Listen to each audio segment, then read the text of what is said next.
자, 지난 시간 우리는요, 어찌할 바를 몰라 두렵고 떨고 있는 야곱에게 하나님이 다시 찾아오셔서 베델로 올라가라는 명령을 하신 장면을 살펴보았죠. 그 명령을 듣고 야곱은 어떻게 했습니까? 자신과 함께 했던 식솔들에게 이방 신상들을 버리고 정결하게 하며 의복을 바꿔 입으라고 했습니다. 그리고 그들과 함께 베델로 올라가자고 명령을 합니다. 그렇게 야곱은요, 자신의 식솔들과 함께 드디어 오늘 본문에서 베델에 도착한 것을 볼 수가 있습니다. 우리 6절, 7절을 보겠습니다. 다 같이 읽겠습니다. 야곱과 그와 함께한 모든 사람이 가나안 땅 루스 곧 베델에 이르고 그가 거기서 제단을 쌓고 그곳을 엘베델이라 불렀으니 이는 그의 형의 낯을 피할 때에 하나님이 거기서 그에게 나타나셨음이더라. 아멘. 자, 루스는 베델의 옛 이름입니다. 엘은요, 하나님이라는 뜻이에요. 그러니까 엘 베델은 무슨 뜻일까요? 베델의 하나님이라는 뜻입니다. 맞아요. 우리 박기호 성도님. 네. 그런데 왜 야곱은 베델을 다시 엘 베델로 불렀을까요? 야곱은요, 하나님의 집보다 더 중요한 것은 하나님의 집에 계신 하나님이라는 것을 깨달았기 때문입니다. 여러분, 하나님보다 중요한 것은, 하나님 집보다 중요한 것은요, 하나님이세요. 하나님의 집이라고 불리는 곳에 하나님이 계시지 않으면 거기가 하나님의 집은 아닙니다. 하나님의 집이 성립이 되지 않습니다. 이것은 오늘날 교회도 마찬가지입니다. 교회가 크고 작고 문제가 아니에요. 교회가 크고 성도가 많더라도 거기에 하나님이 계시지 않으면 그곳은 하나님의 집이 아니에요. 반대로 교회가 작고 성도가 적더라도 거기에 하나님이 계시면 그곳은 하나님의 집이라는 사실입니다. 저는 우리 브리치 교회가 공간이 아주 작지만 많이 모이진 않지만 늘 하나님이 계신 하나님의 집이 되길 소원합니다. 무슨 말이냐면 베델보다 엘 베델이 신앙의 본질이 되어야 한다는 거예요. 즉 하나님의 집이 아닌 하나님이 신앙의 본질이 되어야 한다는 겁니다. 그렇다고 예배당이 필요 없다는 말은 아닙니다. 예배당보다 중요한 것은 하나님이라는 것을 여러분들에게 지금 말하고 있는 겁니다. 이 중요한 진리를 놓치는 순간 우리는 항상 교회를 결정할 때마다 잘못된 결정을 하게 되는 거예요. 그렇기 때문에 우리는요, 신앙생활을 하면서 이 진리를 절대 잊지 마셔야 해요. 하나님이 계셔야 예배당이 진정한 하나님이 지는 집이 되는 겁니다. 하나님이 안 계시면 어떤 예배당도 어떤 장소도 하나님의 집이 될 수 없다는 사실을 분명히 아셔야 합니다. 그래서 야곱이 베델을 엘 베델로 부른 거예요. 우리 구절을 보겠습니다. 자, 다 같이 읽겠습니다. 야곱이 밧닷 아람에서 돌아오매 하나님이 다시 야곱에게 나타나사 그에게 복을 주시고. 아멘. 자, 우리는 여기서 성경이 이상한 표현을 쓰는 것을 보게 됩니다. 우리 지도를 한번 보고 갈까요? 지도를 보이시죠? 자, 우리가 중점적으로 봐야 될 것은 세겜과 베델이에요. 자, 베델이 어디 있죠? 좀 확대해 놨죠? 저쪽에 있죠? 보면. 네. 베델이 있고 세겜은 어디 있어요? 그 위에 있습니다. 자, 이 표현은요, 야곱이 세겜에 있을 때는요, 성경은요, 돌아왔다는 표현을 쓰지 않고 베델로 돌아왔을 때 돌아왔다는 표현을 쓰고 있습니다. 그런데요, 중요한 것은요, 세겜이나 베델은 모두 어디에 속해 있느냐 하면 가나안 땅에 속한 지역이라는 사실입니다. 그런데도 왜 성경은 베델로 돌아왔을 때 돌아왔다는 표현을 썼을까요? 무슨 차이일까? 집 앞에 온 것과 집 안으로 들어가는 것은 다르다는 겁니다. 집 안에 들어가야 집에 돌아온 거예요. 신앙생활도 마찬가지예요. 여러분, 교회에 왔다고 해서 모두 예배를 드리고 간 것이 아닙니다. 예배를 통해서 하나님을 만나고요, 하나님의 은혜를 받아야 예배를 드린 거예요. 그런데도 많은 성도는요, 교회에 왔다고 해서 예배를 드렸다는 착각에 빠져 삽니다. 자기 의무는 다 했다라는 거예요. 나는 한 주간 예배를 드렸다고 이야기합니다. 아니에요. 예배를 통해서 반드시 하나님을 만나고 하나님의 은혜를 받아야 그것이 예배를 드린 것입니다. 언제까지 교회만 왔다 갔다 하면서 자기 만족과 위안에 빠져 사시겠습니까? 계속해서 교회만 왔다 갔다 하면 신앙은요, 절대로 자라지 않아요. 항상 그 수준에 머물러 있다는 사실입니다. 여러분, 교회에 왔다면 하나님을 만나고 가셔야 돼요. 반드시 하나님의 은혜를 받고 가셔야 합니다. 그것이 진짜 하나님께 예배를 드린 것이고 그것이 진짜 하나님이 원하시는 예배를 드린 것입니다. 자, 보세요. 야곱이 하나님과 약속했던 곳 베델까지 와서 제단을 쌓자 하나님이 야곱에게 다시 나타나 말씀하시죠. 우리 10절 11절을 보겠습니다. 우리 다 같이 읽겠습니다. 하나님이 그에게 이르시되 내 이름이 야곱이지만은 내 이름을 다시는 야곱이라 부르지 않겠고 이스라엘이 내 이름이 되리라 하시고 그가 그의 이름을 이스라엘이라 부르시고 하나님이 그에게 이르시되 나는 전능한 하나님이라 생육하며 번성하라. 한 백성과 백성들의 총회가 내게서 나오고 왕들이 내 허리에서 나오리라. 아멘. 자, 처음 하신 말씀이 무엇이에요? 내 이름이 야곱이지만은 내 이름을 다시는 야곱이라 부르지 않겠고 이스라엘이 내 이름이 되리라 라는 말씀을 하고 계세요. 자, 이 말씀은요 이미 하나님께서 창세기 32장에 약속하셨던 말씀입니다. 이름을 바꿔주셨어요. 그런데 왜 똑같은 말을 오늘 본문에서 하고 계시는 걸까? 자, 성경을 보면요 특이한 것을 발견할 수가 있는데 그것은요 32장에서 바꿔주신 이스라엘이라는 이름이 오늘 본문 전까지는 나오지 않고 있다는 사실이에요. 그 대신 야곱이라는 이름이 계속 나오고 있다는 사실입니다. 자, 왜 이스라엘이 아닌 야곱이라는 이름이 계속 기록되어 나왔을까? 그 이유는요, 베델로 돌아오는 동안 야곱은요, 하나님이 지어주신 이스라엘로서의 삶을 살지 않았기 때문입니다. 하나님께서 명령하신 베델까지 갔어야 했는데 어디 머물렀죠? 처음에는 숫곳에 머물렀죠. 그 다음 어디 머물렀죠? 세겜에 머물렀던 것입니다. 그 의미는 야곱이 여전히 자기 마음대로 살았다라는 거예요. 이것은 성도가 구원받는데도 구원받은 성도로서의 삶을 살지 않는 것과 같은 겁니다. 그런데 감사한 것은요, 그런 야곱을 하나님은 포기하지 않으시고 결국 야곱을 이스라엘로 만드셨다는 사실이에요. 여러분, 하나님의 계획하시면은요, 포기란 존재하지 않습니다. 또한 그 어떤 존재도 하나님의 계획하심을 막지 못합니다. 무슨 말이냐면 하나님 당신이 말씀하신 것은 반드시 이루고야 마시는 분이시라는 거예요. 우리 민수기 23장 19절 한번 볼까요? 우리 다 같이 읽겠습니다. 하나님은 사람이 아니시니 거짓말을 하지 않으시고 인생이 아니시니 후회가 없으시도다. 어찌 그 말씀하신 바를 행하지 않으시며 하신 말씀을 실행하지 않으시랴. 아멘. 하나님은 사람이 아니시라고 하죠. 그래서 후회도 없다고 하십니다. 그 의미는 한계가 없으실 뿐만 아니라 하나님의 계획하심은 완벽하다라는 의미입니다. 그래서 하나님께서 말씀하신 바를 반드시 실행하시는 거예요.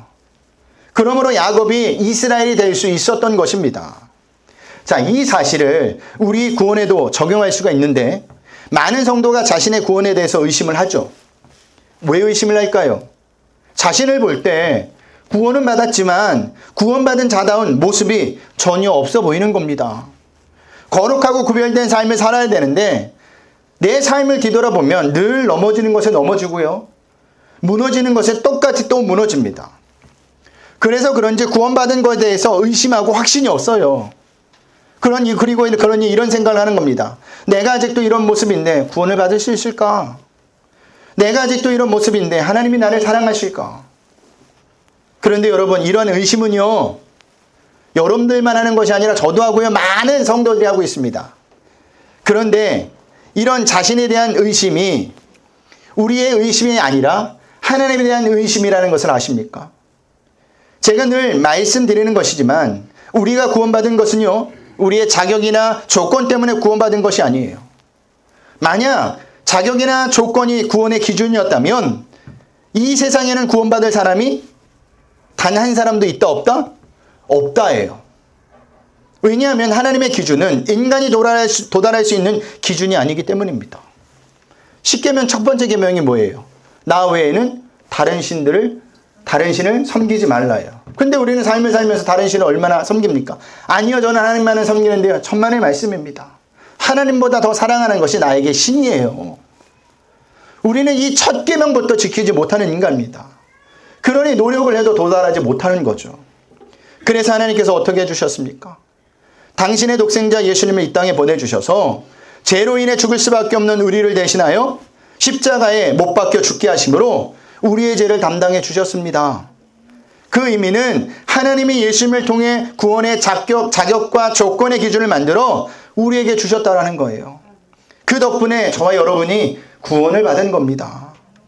그러니까 하나님께서 이미 우리가 날마다 넘어지고 무너지는 것도 알고 계셨다라는 사실이에요. 하나님의 입장에서 보면요, 우리가 날마다 넘어지고 날마다 무너진 것은 하나도 새로운 것이 아니에요. 내가 너를 알아. 또 무너질 거야. 라는 마음을 가지고 계시다니까요. 그러니 날마다 넘어지고 무너지는 것 때문에 내가 구원받지 못하는 것은 아닌가, 내 구원이 취소되는 것은 아닌가 라는 생각을 버리세요. 그런 생각은 우리 신앙생활에 하나도 도움이 되지 않습니다. 그 대신 우리가 어떻게 해야 되느냐? 넘어짐과 무너짐 때문에 괴로워하지 말고 넘어짐과 무너짐을 가지고 주님께 나아가야 한다는 겁니다. 그리고 이렇게 기도하세요. 주님, 이것이 제 모습입니다. 오늘도 저는 또 무너졌습니다. 오늘도 저는 또 넘어졌습니다. 오늘도 거룩하지 못했습니다. 구별된 삶을 살지 못했습니다. 주님, 저는 주님이 아니고서는 구원받을 수가 없는 존재입니다. 그러니 저에게 은혜를 베풀어 주세요. 주님만 의지하게 해주세요. 라고 기도하셔야 한다는 겁니다.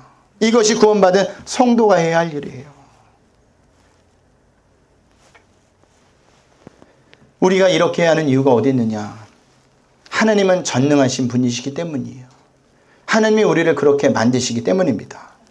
그래서 하나님께서 야곱에게 11절에서 나는 전능한 하나님이라 라고 하신 거예요. 여기서 전능한 하나님이란 하나님 당신이 반드시 야곱을 이스라엘로 만드시겠다는 강한 의지의 표현이라는 겁니다. 이것은 우리도 마찬가지예요. 전능하신 하나님이 반드시 저와 여러분도 구원하십니다. 그렇다면 우리 또한 전능하신 하나님을 믿는다면 절대로 우리의 구원에 대해서 의심하지 말아야 해요. 왜냐하면 우리의 구원에 대해서 의심한다는 자체가 전능하신 하나님의 능력을 믿지 못한다는 것과 똑같다라는 겁니다. 그러니 우리가 신앙생활을 하면서 우리를 구원하신 전능하신 하나님에 대해서 조금도 의심하지 말고 또 그 어떤 사단의 속셈과 정죄에도 흔들리지 말고 신앙생활 하시길 바랍니다. 여러분, 하나님의 선택하심에는 후회가 없어요. 하나님이 너를 구원하셨다면 그 구원에 대해서 후회함이 없는 겁니다. 반드시 구원해 내십니다. 이것을 꼭 믿으시는 저와 여러분들이 되시길 소원합니다. 자, 하나님께서 야곱에게 나타나셔서 당신 자신을 전능한 하나님이라고 밝히신 후 세 가지 명령의 복을 약속해 주십니다. 첫 번째 복은요, 명령의 복은 생육하고 번성하라입니다. 자, 오늘날과 달리 자손이 많아야 큰 힘을 발휘할 수 있었던 당시에는요, 이 명령의 복은 야곱에게 가장 힘이 되는 복이었을 거예요. 그리고 하나님께서는요, 당신이 명령하신 대로 생육하고 번성하게 야곱의 가족을 만들어 주십니다. 보세요. 이스라엘 백성이 애굽으로 몇 명이 들어가죠? 성경에 보면 70명이 들어간다고 합니다. 근데 400년 후에 나올 때 몇 명이 나옵니까? 장정만 60만 명, 여자와 어린아이, 노인까지 포함하면 적어도 200만 명이 넘는 엄청난 민족으로 성장해서 나옵니다. 자, 어떻게 이게 가능한 일이냐? 바로 이 명령을 하신 분이 전능하신 하나님이시기 때문이에요. 전능하신 하나님이 명령하시면 그대로 되는 겁니다. 두 번째 명령하신 복은요, 왕들이 내 허리에서 나오리라입니다. 자, 여기서 나오는 왕들은 이스라엘 역대 왕들을 말하는 것도 있지만 예수님을 통해 탄생하게 될 하나님의 백성인 저와 여러분을 말하기도 합니다. 그래서 베드로가 우리를 향해 뭐라고 얘기해요? 왕 같은 제사장들이라고 하죠. 한번 보고 가겠습니다. 베드로전서 2장 9절 말씀입니다. 우리 다 같이 읽겠습니다. 그러나 너희는 택하신 족속이요 왕같은 제사장들이요 거룩한 나라요 그의 소유가 된 백성이니 이는 너희를 어두운 데서 불러내어 그 기이한 빛에 들어가게 하신 이의 아름다운 덕을 선포하게 하려 하심이라. 아멘. 어떻게 이런 일이 가능하느냐? 바로 이 명령을 하신 분이 전능하신 하나님이시기 때문입니다. 전능하신 하나님이 명령하시면 그대로 되는 거예요. 세 번째 명령하신 복은 뭐냐? 아브라함과 이삭에게 준 땅을 너희 후손에게도 주리라는 말씀입니다. 우리 12절을 볼까요? 다 같이 읽겠습니다. 내가 아브라함과 이삭에게 준 땅을 내게 주고 내가 내 후손에게도 그 땅을 주리라 하시고. 아멘. 자, 하나님께서 아브라함과 이삭에게 약속한 땅은 어느 땅이죠? 어느 땅이에요? 가나안 땅이에요. 그 땅을 야곱과 그 후손들에게 주시겠다고 합니다. 자, 이 명령의 복은 언제 성취가 되느냐? 여호수아를 통해 정복 전쟁이 시작되고 다윗 시대 때 비로소 이것이 성취가 됩니다. 이처럼 하나님께서는요, 명령하신 세 가지의 약속의 복을 모두 이루어 주십니다. 야곱이 잘해서가 아니에요. 그렇다고 야곱의 후손인 이스라엘 백성도 잘해서가 아닙니다. 우리가 야곱도 이스라엘 백성들도 보지만 하나같이 어때요? 우리가 전혀 다르지 않아요. 늘 하나님과 상관없는 삶을 살고요. 하나님 말을 안 들어도 너무너무 안 들어요.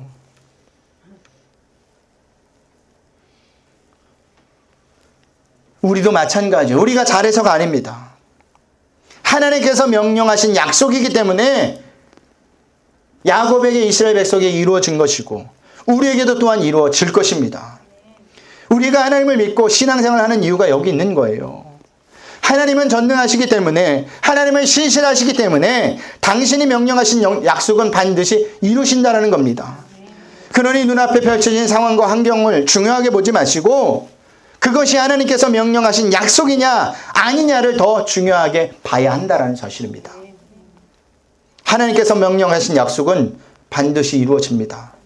그러니 그 한 분, 그 하나님 한 분만을 믿고 신앙생활하는 저와 여러분들의 되시기를 소원합니다.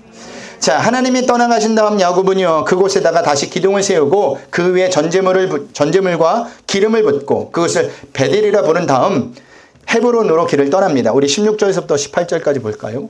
우리 한 목소리 읽겠습니다. 그들이 베델에서 길을 떠나 에브랄에 이르기까지 얼마간 거리를 둔 곳에서 라헬이 해산하게 되어 심히 고생하여 그가 난산할 즈음에 산파가 그에게 이르되 두려워하지 말고 지금 내가 또 등남하니라 하매 그가 죽어 깨어 그의 혼이 떠나려 할 때에 아들의 이름을 베논이라 불렀으나 그의 아버지는 그를 베냐미라 불렀더라. 아멘.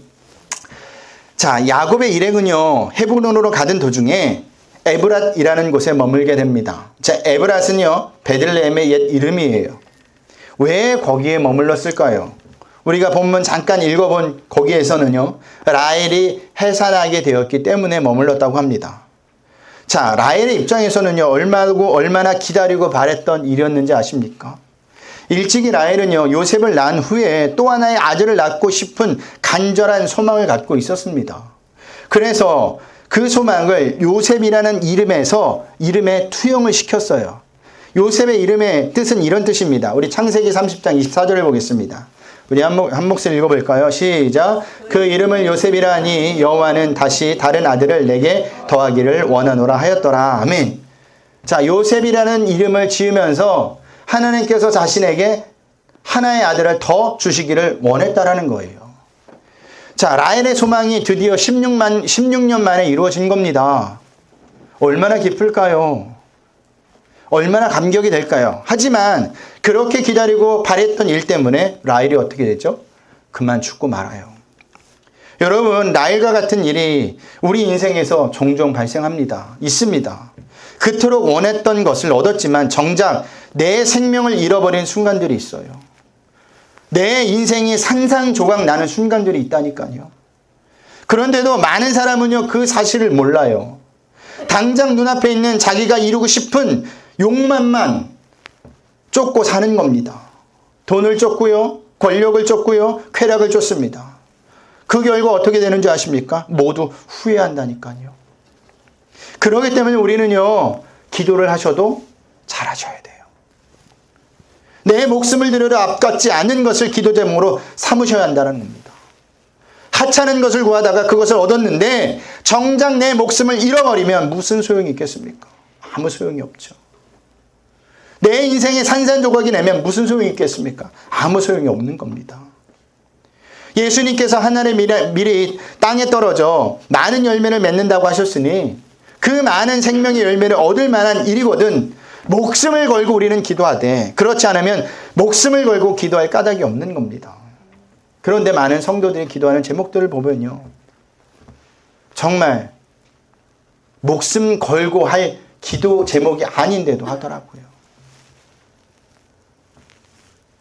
자, 그렇게 얻은 아들의 이름을 라헬은 어떻게 짓죠?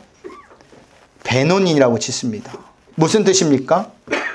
나의 슬픔의 아들입니다.